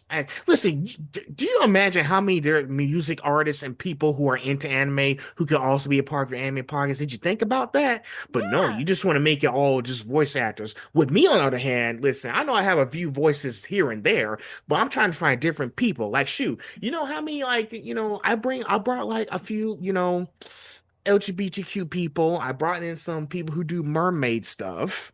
So, Oh my so gosh, like professional mermaids. yes, Oh, that's so cool. I told you, and I've also interviewed people from different countries too. One was in the UK. Like I said, I'm trying to keep it diverse. I've also interviewed some Yeah. spicy creators as well because there's more to Yeah. them than just showing themselves out there. But Yeah, exactly. but that's a discussion for another day. I ain't gonna get too graphic here. Right. But like So. the thing with that too is that it's its own industry. It's its own every industry that we have is it needs to be respected as its own part of like a genre, like part of the industry. And I think that like we talked about the hibachi chefs. Like who would have thought about that? Like it's just like there's so many performers out there and that's like something. It's not just voice actors, and also the voice actors do other things. We're not just voice actors. Exactly. Listen, Emily Neves was at a drag event. Hmm. She was at a drag event. I was like, well, shoot. See, that's why I say I apologize for not catching up with y'all guys to get my mind together. I apologize. Oh, you're Just fine. saying. I love drag. Bob So the drag queen went to my college. okay, okay. Yeah, Yeah. Kayla Tim Shea was saying, how dare you? You're a human being, dude. It's part of growing up. So I was a little slow because I was just more into for the entertainment. But it's part of growing up. It takes time for me to understand you guys. Like shoot, like how many times I met Mallory and I seriously want to just sit down and just talk, but sometimes she's super busy. Hmm. I mean, especially with Friend she's been on her Friend business trip for all year. Oh yeah, I love So when she writes like she makes little memes of where she's gonna be, and then she puts like free run in tiny like just in the craziest things, like with an alligator, like with a cowboy hat on. Like I just love it. That makes me so happy. She mhm, cares about that character so much, and she mhm, plays her beautifully. And yeah. she's such a sweet person. I think that that's like one of the best things is like you can tell when an actor loves their character deeply. Hmm. I've been able to play a lot. Like a lot of my characters give me cuteness aggression. So I'm like, oh my god, why are you so cute? And Hmm. I'm just so happy I get to play such cute little guys. Um, Well, shoot, that's amazing. But yeah, I still want to talk to her one of these days. But like I said, some of these top people, But even I did talk to Ryan Bartley earlier this year too. She's very sweet, mm-hmm. and she kept saying, "And we're well." I may be a top VA, but to be honest, I really don't feel it that way. That's just her being humble. Yeah, I still like I said, like ever since I started talking to you guys, since I started this thing last year, I really don't see y'all as VAs anymore. I just see y'all as people. yeah, and I was like, that's that's like what the I'd be, best thing. and that's what I'd be saying. Like, and I'm sorry that happened to you last year. I wish I was there. I could have captured that and done something. Like, listen, when something happens, I'm going to call you out now. Yeah, So, like, I appreciate that. Like, but the con staff was amazing, and mhm, also Rue Ryder is a good friend of mine. She's in Nokotan with me, and mhm, she protected me. She was there for me. And then Donald's wife was there for me. Like we kind of just like, and everybody that was guesting was there and shared their stories with me, and they were so kind, and it was my mhm. first ever convention that I was guesting at. So it was a really wonderful thing to see our community come together and protect each other. And to be honest, I really don't blame you guys. I mean, y'all doing VAs, you got fans and everything. I mean, look what happened to Zach Angular last year. With that fan was following him around and all that stuff. I think her and her Mm-hmm. family, she's on the spectrum. She has autism. Mm-hmm. But I was like, even if you're on the spectrum, you can't be doing that. They Mm-hmm. found the hotel he was staying at. And I was like, Mm-hmm. hey, guess what, babe? I was like, how the hell did y'all? And Mm-hmm. I think he liked one of my videos I posted saying like, y'all, oh, you should know him for that and all that stuff. I was like, unfortunately, this is also Zach Angular. And I put the video of that girl being escorted out. So but here's the other thing that I think you might like that I'm about to say, and I think a lot of VAs like it. They're saying, so y'all respect the voice actors, okay? Taking the time out of their day, spending money out of their pockets to come and Mm, see us, Yup, because you guys are spending money out of your we pockets. are. Mm, We don't like if we're going to cons, we will lose like a weekend of bookings. And like mhm, also if you're at a con and you're not in something like mainstream, people won't buy stuff from you usually. They'll be like, mhm. "Who are you? I've never seen your show." And sometimes you'll be like, "Oh, this is my show." And then they'll come back the next con and be like, "I loved your show. Oh my gosh." Like that was a big thing with Nokotan. A lot of people didn't know what Nokotan was. Mm-hmm. Now they know, but like they just knew it as the Shiko Noko Noko Noko Noko Tan Tan, like That's the cute. it's so cute. I love it.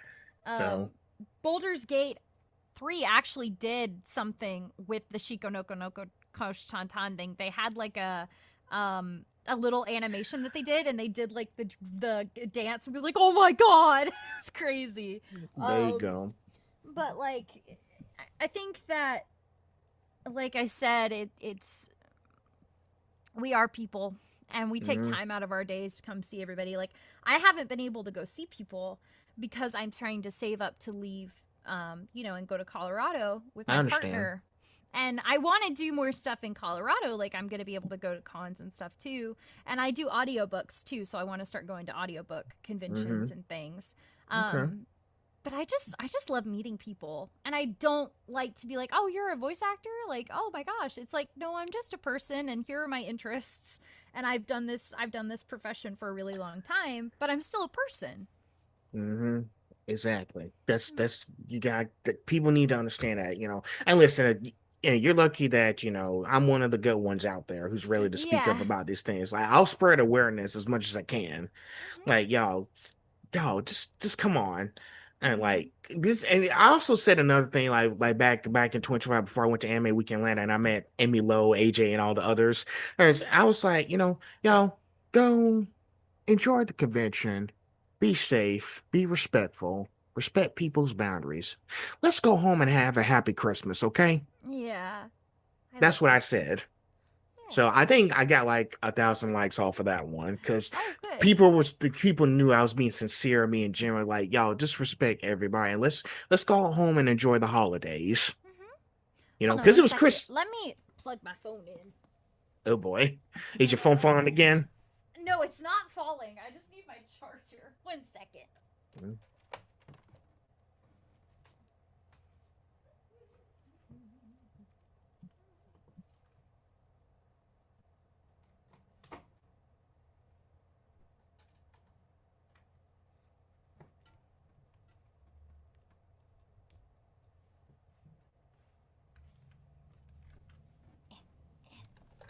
There we go.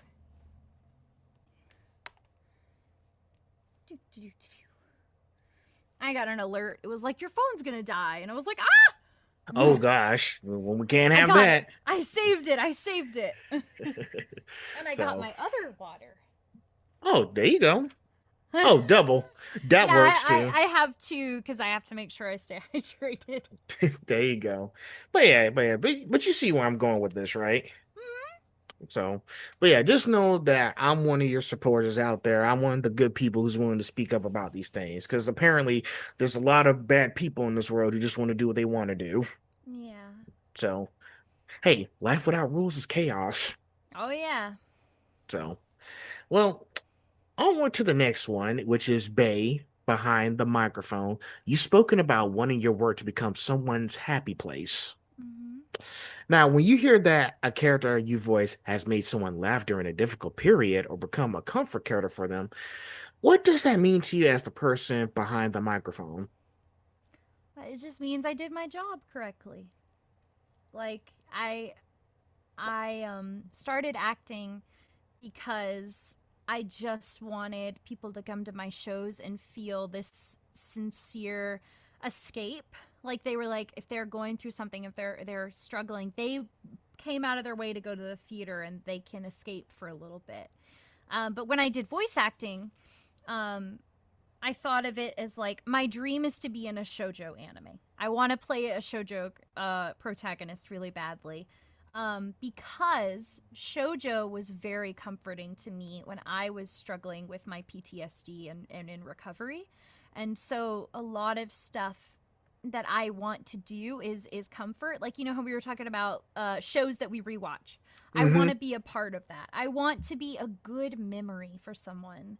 I want my characters to, like, if you're at a con and you see a figure of my character and you immediately like freak out, you're like, oh my god. Like, I want it to be like I played the character so well and fit it that you look me up and you're like, oh my gosh, she played this and this. It's like a cool thing, you know. I think that that's our job, is to be indistinguishable from the character, as actors. Like for Batman Beyond specifically, the actor that plays Terry, like Talking about that's Terry. Wilfredo. That's him. Like, he Mhm. makes that character. I can't think of another person playing him. Like, that is one of the best performances. He's Yes. incredible. I love Batman Beyond. Batman Beyond, Kim Possible, Marvel's Mhm. Guardians of the Galaxy 2015 to 2019. I see it behind Yes. you. Yeah. Yeah, that's the one from the movie with Mm, Chris Pratt and them. But yeah, yeah, you want to have those characters that's gonna make people like comfort shows. Like I can get yeah. away from stuff for a while. Listen, I keep watching all the Batman stuff that Kevin Conroy was in. By the way, he passed away 4 years ago in 2022. Yeah. Hmm. He actually passed away after I just completed Arkham Knight. Then I wake up the next morning, he's gone. Oh. Oh, that's so sad. Yeah, I was in my college dorm. I was in college at the time because I was trying to get my stuff and my Mm, degrees. But yes, when I finished playing Arkham Knight, I wake up the next morning, he's gone. I was finished playing the main story because I've beaten all the side missions and everything, and mhm. I just defeated Scarecrow. I wake up and he's gone. And I was like, what? I just finished the Yeah. game last night. Hmm.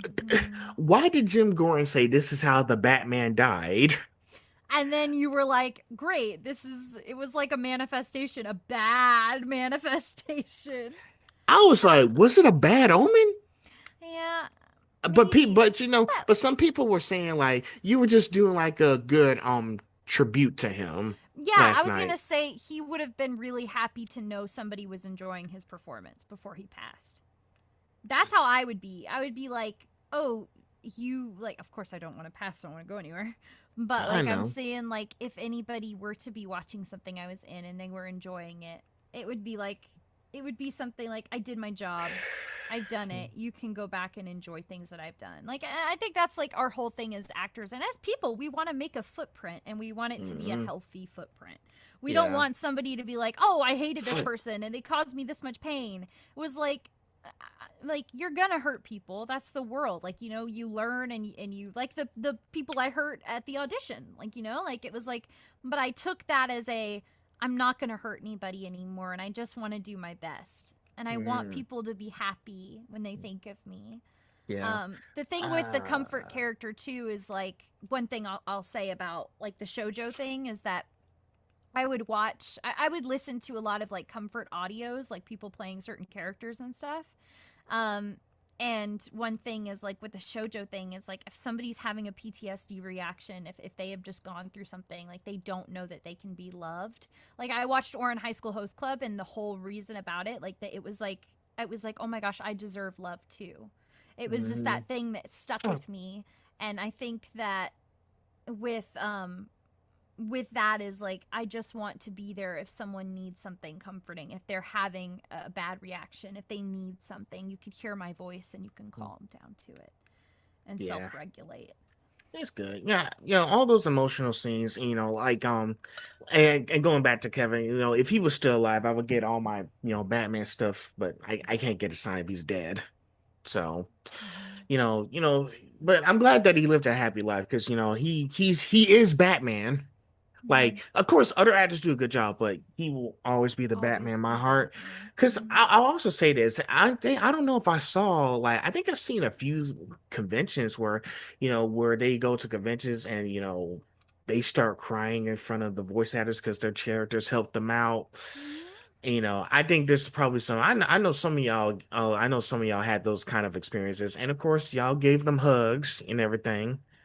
So tell them it's okay, kind of Well, thing. I think that that's like our job, right? We want them to feel something. I know that happens with Tara Strong a lot, and I've watched some stuff with her. Is that she's like seen people that like with My Little Pony. Like my dream, my ultimate goal is to be in My Little Pony, and I want to play Minty. I want to bring Minty back to life and play Minty in My Little Pony. Um, and I think that that's like something is like, oh, this character helped me get through things. This character means so much to me. And if someone came up to me and cried and was like, thank you so much for your service, almost like, kind of thing, is like, I would be so honored. The fact that they were brave enough to come to me and tell me that, as long as they're respectful and have consent and talk to me, I think that that's something that really means a lot to me. Can I tell you a secret? Sure. Back in season one, I did cry in one of my episodes. Yeah? Yeah. Who was it with? It wasn't a voice actor. It's actually a photographer here in my hometown. She's Mm-hmm. been doing a lot of photography, but I just couldn't hold the tears back because her story had touched my heart. Mm-hmm. Mm-hmm. That's completely fine. I very much appreciate when especially men get to cry because there's so many societal things of like stopping like, oh, you don't get to be sensitive. It's like, no, we're people. If you want to cry, cry. Please cry, Like we just want to connect with people. That's all we want. And I would hate for someone to have to hold back their tears or hold back the pain that they're in. Yeah. Even I think Kelsey Cruz, right? Yeah, Mm-hmm. I showed her one of my clips and she was saying that was so powerful. Mm-hmm. No, I love And so Kelsey. she said, you know what? And that's great. That just means you're attuned with your emotions and vulnerabilities. Mm-hmm. Mm-hmm. And you're honest with your emotions. Mm-hmm. I said emotions, with your emotions and being Mm-hmm. vulnerable. That's like the best thing. Is like as long as you're honest and you know how you feel, at the end of the day you live with yourself for the rest of your life. And Mm-hmm. you have to be happy with who you are and what you express and what you're going through, and it's a long process. But as long as you are honest, I mean, I think that's the best thing you can do. Exactly. Just be honest with yourself. And you don't forget you also got friends who will help you as well. Mhm. Have a strong support system. Mhm. So, um, now we're at the finale here, the final Mhm. question. Mhm. Years from now, when someone discovers the characters you've played and hears Bay Doxy for the first time, what do you hope they feel? And what do you hope your body of work ultimately says about who you were as an artist? Um like I said, I just want to be a good memory. I just want to be someone where they're like, she cared about what she did. She had passion. She brought something. You can, like, when an actor is performing, you can tell if they care. Like, like Angelina Jolie, like she cares about what she does. You can tell. And there's just so many times where if you see someone and you see that they don't care, like it's just like like an ick type of thing. But I am so grateful for every experience that I get to have. So as long as someone is happy, and some of my characters like Lychee from Fogland for instance, like if someone sees her and they see themselves in her, I want my characters to be realistic where they can see people can see themselves Mhm. and be honest, and maybe this character helps them through a really rough time. So I just want people to like reignite their passion. Mm-hmm. Yeah, of course. And people, and like I said, the work that you put in, people are going to feel like it's amazing that you've done this so long ago, and it's like, hey, you're still doing it today. Yeah, So, exactly. I did want to answer the one question you did have about my other characters. oh, sure thing, sure thing. Um, Yeah, I looking did at, prepare something for that. okay, okay. Let's make this into an extra more Yeah, question. we'll do it. We'll do an extra. This can be the short. There you go. Yeah. And looking across characters such as Sloth, Tula, Yali.